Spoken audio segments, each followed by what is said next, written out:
Hi, my name's Trish, and I'm here today to talk to you about classroom rules.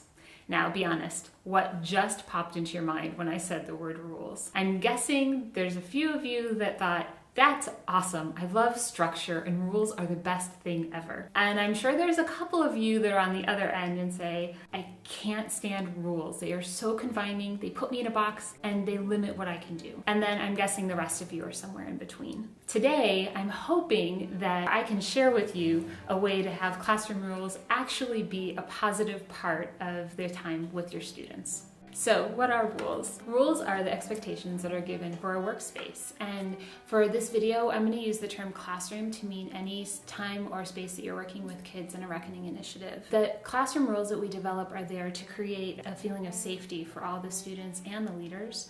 They're there to develop an environment of mutual respect and also to help people realize that they have a shared responsibility in what's happening. So I would like us, for the purpose of this video and hopefully for the purpose of your time working with students, to realize that the rules are there to set up a boundary. So the boundaries, though, which is what I like to think about, give a lot of freedom to work within them, and they just help people know what's expected of them.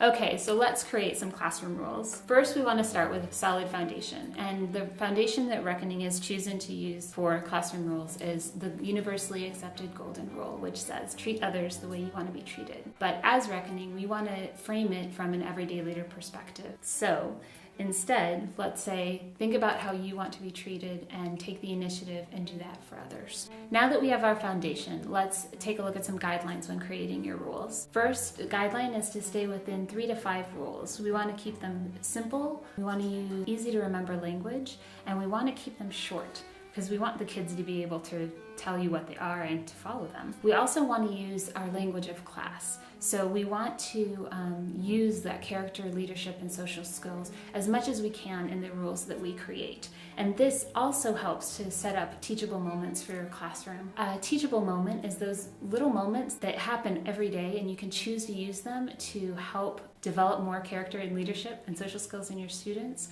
or you can choose to let them pass. For example, if your students all are doing watercolors and there's a pot of water on each table for your group of students, what if a student knocks over that water? What happens? A way to look at that as a teachable moment is to take a look at it as a responsibility and help encourage the student who caused the accident, not on purpose, but say, you have a responsibility to your group to clean up the mess and to get some more water so everybody can continue on. And that's setting up a teachable moment, and hopefully our rules will do that as well.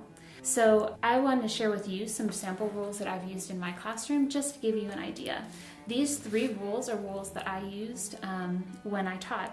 1 was to be respectful of others. 2, to be responsible for your body, your actions, your words, and the things around you. And 3, to treat each other fairly. And if you look at that through the lens of our guidelines, there's only 3 of them. They use very simple wording, but the wording is very intentional. Respectful, responsible, and fairness are all part of our character pillars, and I've used those in my rules so that I can address those as we're giving some examples of following the rules. You're already helping your students see what that character and leadership looks like. Now that we have our rules, we want to think about what happens if someone breaks a rule. And that's where consequences come in. Consequences are the natural response to what happens when a rule is broken. Consequences are a great way to teach students about cause and effect, that their actions have an effect on others and have an effect on the situation. One of the tools that you can use is using the 4 R's model from positive discipline, and that's one of the ways that Reckoning has chosen to address consequences. The 4 R's say to reveal. Whenever possible, you want to reveal to your students what's going to happen, and that way it hopefully will help them think about the choices that they're making. The second R is related. You want the consequence to be related to whatever rule was broken. The third R is respectful manner. We want to make sure our consequences are delivered to the students in a respectful manner. And the 4th is a reasonable solution. We want to help the students when we can to come up with a reasonable solution to correct whatever the behavior or rule that was broken was. Consequences tend to be a little more fluid because the way that Reckoning likes to approach consequences is that they're directly related to whatever rule's broken. So it kind of depends on the action what the consequences will be, but it's always helpful to think about some possibilities of consequences because then you're more ready for if those things happen. So I hope this has been helpful for you in how you help start creating your classroom rules. During our training time, we will actually be creating your own rules for your time with your students and preparing you to go into that class.